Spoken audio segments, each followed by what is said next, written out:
ధర్మాన్ని నేర్పడానికి ముఖ్యంగా ముందు తల్లి ఒడి నుంచే ప్రారంభం చేసిన తర్వాత వాళ్ళను సాధ్యమైనంత వరకు ఆర్ఎస్ఎస్ కార్యకలాపాలలో ముందుంచే ప్రయత్నం చేయండి. సిగ్గుపడద్దు, భయపడద్దు. ధర్మం కోసం ఏం చేసినా కూడా గొంతెత్తి చాటేవాడే సనాతనీయుడు.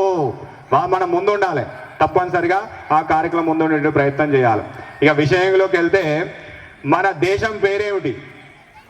మన దేశం పేరు నిద్రపోతున్న ఆకలి అవుతుంది, ఏమవుతుంది? ఏం దేశం మన దేశం? అమెరికనా? నిజామాబాద్ దేశమా?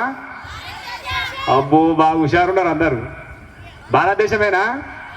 మళ్ళీ ఒకసారి అందరు కూడా చెప్పాలి, మన దేశం పేరు శభాష్, భారతదేశం. భారతదేశం అంటే వాళ్ళు అందరు చేయలే ఉంటారు ఒకసారి అందరూ. శభాష్, భారతదేశం. ఓం నమ శివాయ. భారతదేశం. మన రాష్ట్రం ఏంటిది? మన రాష్ట్రం కూడా భారతదేశమేనా? మన తెలంగాణ. అబ్బో, నాకంటే ఫాస్ట్ ఉన్నారు అందరు. తెలంగాణ రాష్ట్రం. తెలంగాణ రాష్ట్రం అంటే అందరు చేయలే ఉంటారు ఒకసారి. బస్, తెలంగాణ రాష్ట్రం. ఓకే, సంతోషం. మన జిల్లా పేరేంటిది? అగో మళ్ళీ ఏదో పోతుంది, ఏదో బాధ అంటారు, అది కాదు, అది మనం అనద్దు. రాసుకుంటారు. మనం ఏంటిది? ఇందూరు. ఏం జిల్లా మనది? ఇందూరు. ఎవరో పెట్టుకున్నారు, వాళ్ళు పెట్టినంత మాత్రం మనం పలుకుతూ ఉంటాం. మన అమ్మను మమ్మీ అని చెప్పి పేరు మనం కూడా అంటున్నాం. అదేవిధంగా మన డిస్టిక్ పేరు ఏదైనా చెప్పాలంటే ఏమని చెప్పాలి? ఇందూరు. ఇందూరు అంటే జైలు ఉంటారు ఒకసారి అందరు. ఇందూరు, రైట్. ఇందూరులో ఇప్పుడు మన సమ్మేళనం జరిగేటటువంటి గ్రామం పేరేంటిది? దానికంటే ముందు మన మండలం పేరేంటిది? మన గ్రామం పేరు ఇప్పుడు నాగేపూరేనా? నాగేపూర్, రైట్. నాగేపూర్లో హిందూ సమ్మేళనములో ఇక్కడ కూర్చున్న మనం అందరం ఎవలం?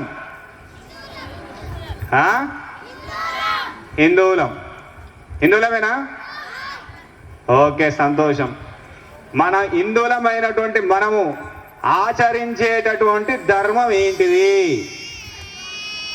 ఓం నమ శివాయ. మనం అందరం హిందువులం.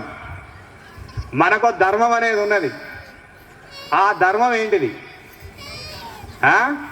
సనాతన వైదిక హిందూ ధర్మం. ఇప్పుడు అందరు చెప్పండి, సనాతన వైదిక హిందూ ధర్మం. అందరు ఒకసారి నేను చెప్తా, మీరు అన్నారు. సనాతన వైదిక హిందూ ధర్మం.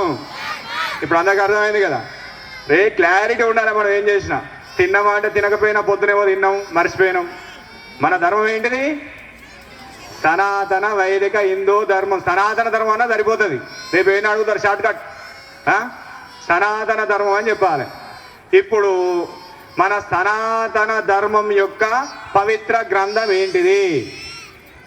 మీకు చెప్పడం కోసం అంటే మీకు తెలియాలి. మన సనాతన ధర్మం యొక్క పవిత్ర గ్రంథం అంటే మనకు అన్ని పవిత్రమైనవి. 4 వేదాలు పవిత్రమైనవి. ఉపనిషత్తులు ఎన్ని ఉన్నాయో? ఎన్ని? అబ్బో, ఆ ఉపనిషత్తులు కూడా పవిత్రమైనవి. అన్ని పుస్తకాలు కూడా, అన్ని దేవతల ఋషులు అన్ని ఇచ్చినవి కూడా పవిత్రమైనవి. కానీ అన్నిటినీ కలిపి ఒక ముద్ద చేసి అతి సామాన్యునికి కూడా అందించేటటువంటి ఒక గ్రంథం ఉన్నది. ఆ గ్రంథం ఏంటిది? భగవద్. అబ్బో, హుషారు, బాగున్నారు. మన సనాతన ధర్మం యొక్క గ్రంథం పేరు భగవద్గీత. ఇప్పుడు అందరూ భగవద్గీత అనేటోళ్ళు చేయలేవటాలి. సంతోషం, శుభం. ఓకే, ఇప్పుడు మన అందరి దగ్గర సెల్ ఫోన్లు ఉన్నాయా? సెల్ ఫోన్లు ఉన్న వాళ్ళంతా చేయలేవుతారు ఒకసారి. లేపుతలేరు, హుషారు ఉన్నారు, బాగా హుషారు అయిపోయారు. మన ధర్మం అంతా గట్టిగున్నది. మరి మొహట పడద్దు, ఎందుకంటే మన సనాతన ధర్మీయులం. నిజం చెప్పాలి. మన నిజాయితీని చూసి అందరు భయపడాలి. సిగ్గుపడద్దు, భయపడద్దు. సెల్ ఫోన్ ఉన్న వాళ్ళందరూ చేయలేవటారు. కుర్చీల మీద కూర్చొని కూడా అందరి దగ్గర ఉంటాయి. ఇలా ప్రతి ఇళ్ళగా చూసిపోతా నేను. ఈ వారం రోజులు ఇటే నాగేపూరైనా ఉంటా, లేకపోతే చుట్టూ దీనికి వచ్చిన వాళ్ళు ఉంటా. అందరూ సెల్ ఫోన్ ఉన్న వాళ్ళందరూ చేయలేవటారు. శబ్బాష్.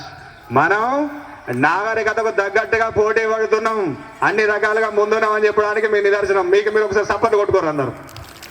ఎందుకు? సెల్ ఫోన్లు ఉన్నందుకు. నెక్స్ట్, టీవీలు ఉన్నాయా? టీవీలు ఇళ్ళల్లో ఉన్న వాళ్ళు అందరు చేయలే అవుతారు. బా, టీవీలు ఉన్నవాళ్ళు 100%. అంటే మళ్ళీ తప్పు చెప్పొద్దు, ఎందుకంటే మన సనాతనీయులు. టీవీలు ఉన్నాయి కదా, షబ్బాష్. మళ్ళీ ఒకసారి మన నాగరికతతో పోటీ పడుతున్నందుకు మళ్ళీ అందరం సపోర్ట్ కొట్టుకోవాలి. కరెక్ట్ ఉన్నాం, ట్రెండ్కు తగ్గట్టుకున్నాం. ఇప్పుడు మన సనాతన ధర్మ గ్రంథమైన భగవద్గీత ఉన్న వాళ్ళందరూ చేయలేవట నిస్సార్థంగా. లేనోళ్ళు లేపొద్దు, ఎందుకంటే నేను ఒక యోగి ఇక్కడ కూర్చొని అడుగుతున్నా, ఒక ధర్మ రక్షకుని అడుగుతున్నా. ఏదో అందరు లేపారు, నేను లేపాను. ఉన్న వాళ్ళు మాత్రం లేపండి. రైట్. నాగేపూర్ గ్రామంలో కూడా నా ధర్మానికి ప్రతీక అయినటువంటి భగవద్గీత ఉన్నందుకు, ఈరోజు ఈ కార్యక్రమం కూర్చున్నందుకు నా జన్మ ధన్యమైందని నేను భావిస్తున్నా. ఇక నుంచి ఎవరైనా సరే ధర్మ గ్రంథం ఏదంటే, ఎందుకంటే ఉపనిషత్తుల యొక్క సారాంశము, వేదాల యొక్క సారాంశము, సకల ఋషుల యొక్క సారాంశము, ఏ టైంలో మనిషి ఏ రకంగా ఉండాలి, ఎలాంటి విచక్షణ పొందాలి, ఎలాంటి ధర్మాలు పాటించాలి, ఎలాంటి ధర్మాలు పాటించకూడదు చెప్పేటటువంటి గ్రంథము. అతి సామాన్యునికి కూడా అందుబాటులో గ్రంథం, ఏకైక గ్రంథం ఏదైనా ఉందంటే అది నా సనాతన ధర్మ గ్రంథమైన భగవద్గీత మాత్రమే. అది ప్రతి ఒక్కరి ఇంటి లోపల ఉండి తీరాలి. ఎందుకంటే గీత నీ తల రాత మారాలంటే ఏం చేయాలని చెప్పిండ్రు పెద్దలు? గీత చదవాలని చెప్పిండ్రు. ఖచ్చితంగా ఇవాళ నీకు ఒక ఇంత దరిద్రం ఉన్నది, నీకు తిండికి లేదు, నీ ఇంట్లో కొట్టల్లో అవుతున్నాయి, నీకు ముందుకు వెళ్తలేదు, నీ జీవితంలో అభివృద్ధి వస్తలేదు. ఏం చేయాలి?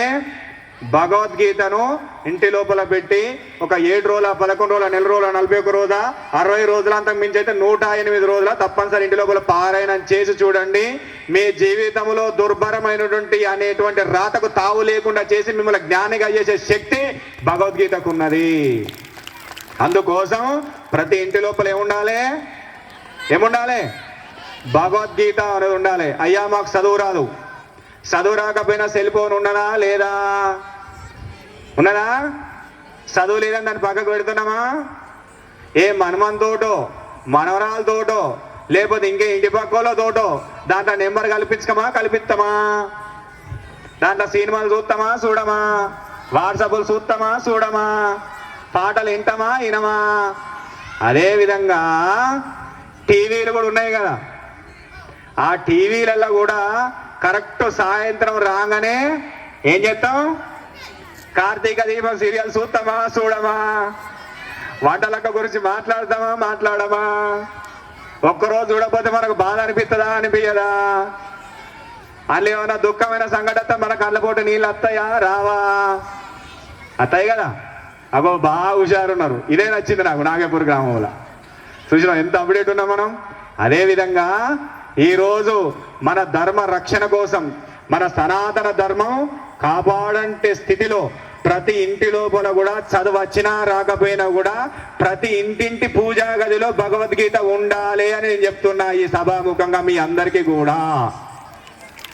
ఏ ఇంటి లోపలైతే భగవద్గీత అనేది పూజించబడుతుందో, ఏ ఇంటి లోపలైతే భగవద్గీతను పవిత్ర గ్రంథంగా భావించబడుతారో, ఏ ఇంటి లోపలైతే భగవద్గీతను కనీసం రోజొక్క శ్లోకమైనా, అందులో ఏ శ్లోకం వచ్చినా రాకపోయినా కనీసం ఆ శ్లోకాలను కంటితో చూస్తారో, ఆ ఇంటి లోపల ఉన్నటువంటి వాళ్ళు పవిత్రమైన భారతీయ ఋషి సాంప్రదాయానికి దగ్గర ఉన్నటువంటి వాళ్ళు అని చెప్పిన ధర్మం నా సనాతన ధర్మం. అందుకోసం ప్రతి ఇంటి లోపల భగవద్గీత అనేది ఉండి తీరాలి. ప్రతి ఇంటి లోపల చదువు రాకపోని ఇప్పుడు మనం భగవంతునికి ఏ రకంగా అయితే ఆరాధన చేసుకుంటామో ఆ రకంగా పవిత్రమైన భగవద్గీతను ఒక్కసారి మనం చేతుడు దాకి 2 పుష్పాలు పెట్టి స్మరణ చేసుకోండి. ఎందుకంటే ఏదైతే మన కళ్ళతో చూస్తామో అదే మన మనసులో చేయాలనిపిస్తుంది. ఏదైతే మన మనసు చేయాలనిపిస్తుందో అదే మన జీవితంలో ఉన్నతమైన ఆచరణీయమైనటువంటి సందర్భం అవుతుంది. భగవద్గీత ఏం చేస్తుంది? నీ రాతను మారుస్తుంది. భగవద్గీత ఏం చేస్తుంది? నీ ఇంట్లో పిల్లలని జ్ఞానం వైపు నడిపిస్తుంది. భగవద్గీత ఏం చేస్తుంది? నీ భర్తలో ఉన్నటువంటి దుర్గుణాలను తీసేస్తుంది. భగవద్గీత ఏం చేస్తుంది? నీ భార్యలో ఉన్నటువంటి చెడు ఆలోచనలు తగ్గిస్తుంది. భగవద్గీత ఏం చేస్తుంది? నీ కుటుంబంలో ఉన్నటువంటి మురికి అనేటువంటి మైలను తీసి పక్కకు పడేసి భగవంతుడి ఇచ్చినటువంటి బ్రహ్మ జ్ఞానాన్ని నీ ఇంటి ప్రతి ఒక్కరిలో నింపడానికి ఉపయోగపడేటువంటి స్థితి భగవద్గీత. దానికోసం భగవద్గీత అనేది ఉండాలి. చదవండి చదవకపోండి. ఈరోజు వచ్చేటప్పుడు నాగేపూర్